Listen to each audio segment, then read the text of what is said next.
Assalamualaikum warahmatullahi wabarakatuh.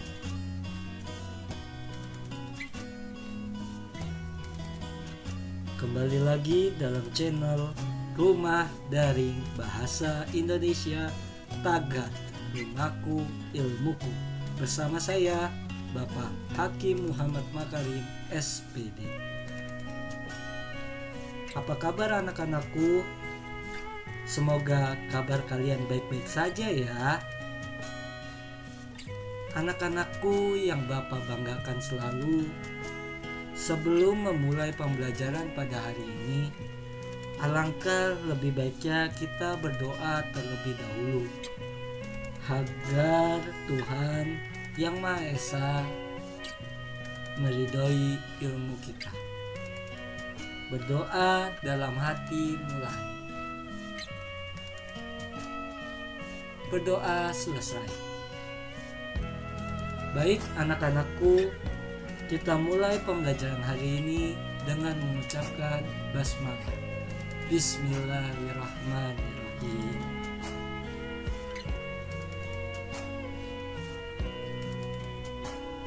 Pada pembelajaran hari ini, Bapak akan menjelaskan submateri ketiga. Yang pertama itu adalah kaidah kebahasaan berita. Yang kedua, perbedaan teks berita dan non berita. Ketiga, teknik membaca berita.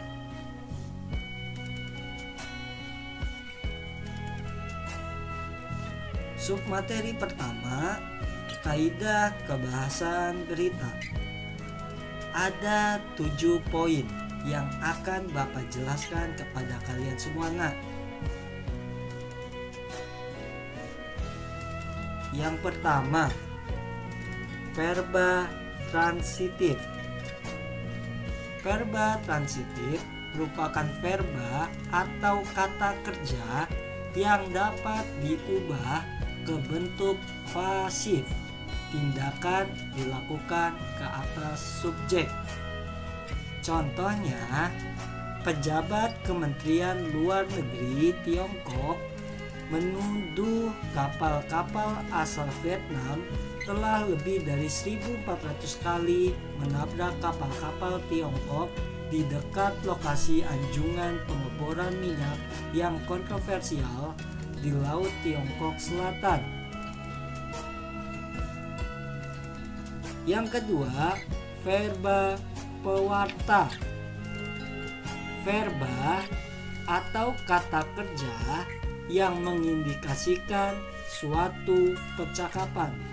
Contohnya, dalam tayangan televisi di Iran, Wakil Menteri Luar Negeri Iran Abbas Araghchi mengatakan bahwa pertemuan di Jenewa, Swiss itu juga membahas sanksi yang telah merusak ekonomi negara yang sangat bergantung pada minyak tersebut.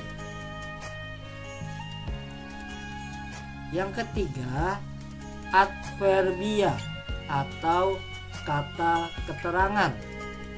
Kelas kata yang memberikan keterangan kepada kata lain.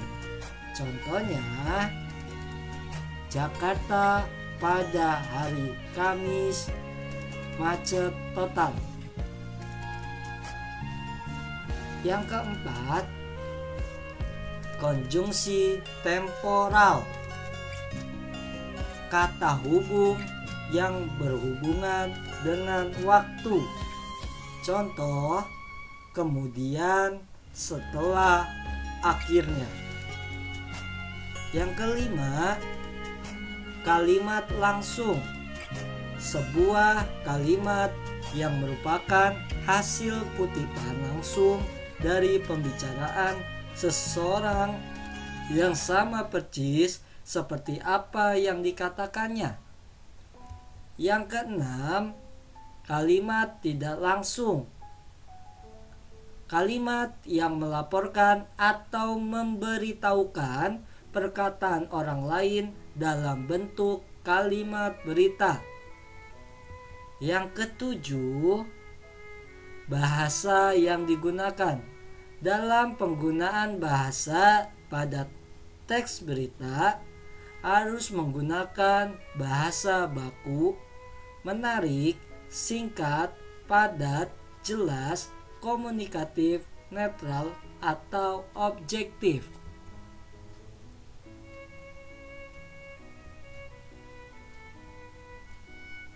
Untuk selanjutnya, kita masuk submateri perbedaan teks berita dan non berita. Di sini teks berita ada 5 poin.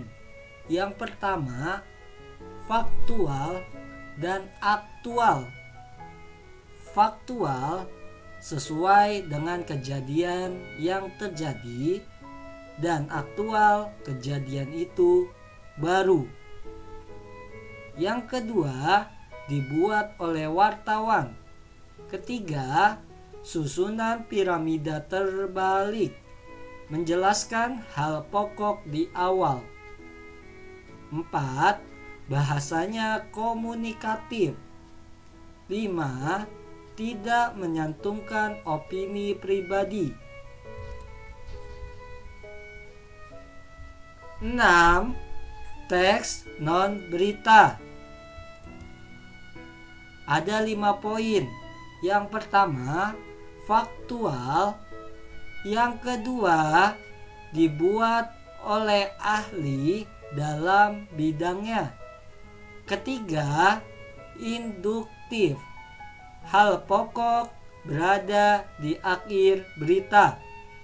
Yang keempat, bahasanya sesuai dengan jenis teks. Kelima, mencantumkan opini pribadi.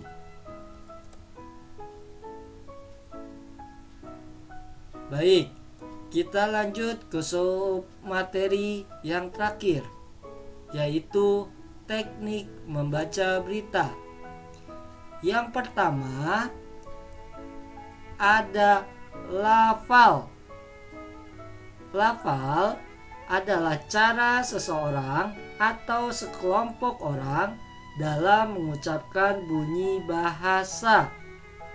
Bunyi dalam bahasa Indonesia meliputi vokal, konsonan, diftong, dan gabungan konsonan. Yang kedua, kita masuk ke tekanan atau nada. Tekanan atau nada adalah rendahnya dan tinggi pengucapan suatu kata. Dalam hal ini, nada berfungsi untuk memberikan tekanan khusus pada kata-kata tertentu. Yang ketiga, intonasi. Intonasi adalah naik turunnya lagu kalimat. Intonasi berfungsi sebagai pembentuk makna kalimat. Selanjutnya, kita masuk ke jeda. Jeda adalah pemberhentian lagu kalimat. Jeda terbagi dalam 3 jenis, yaitu jeda panjang disimbolkan tanda titik, jeda sedang disimbolkan tanda koma, dan jeda pendek disimbolkan tanda spasi. Selanjutnya, volume atau suara. Volume atau suara adalah takaran perlahan atau kerasnya suara yang dikeluarkan. Yang keenam, tempo.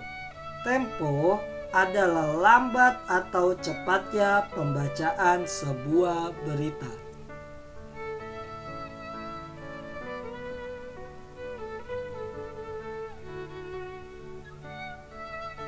Baik, anak-anakku, ini tugas bahasa Indonesia pada pertemuan yang ketiga. Yang pertama, Silakan kalian mencatat materi ini dengan menggunakan konsep mind mapping. Wajib ada gambar dan warna. Gambar berkaitan dengan berita. Boleh kalian menggambar koran, TV, atau pembaca berita. Untuk yang kedua, catat dari awal sampai saat ini adalah syarat wajib dalam mengikuti ujian harian 1 mata pelajaran Bahasa Indonesia. Yang ketiga, apabila kalian belum melengkapi catatan, tidak akan Bapak izinkan ujian harian pada pertemuan minggu depan. 4. Ujian akan dilaksanakan minggu depan dengan menggunakan Google Form. 5.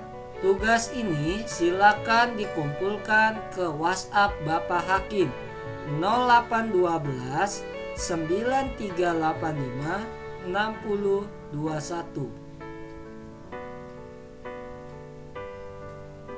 Baik, itu saja pertemuan pada hari ini. Semoga kalian bisa mendapatkan ilmu dan kalian wajib mencatat materi ini. Mohon maaf bila ada kekurangan dari saya selaku guru bahasa Indonesia. Billahi taufiq wal hidayah. Wassalamualaikum warahmatullahi wabarakatuh.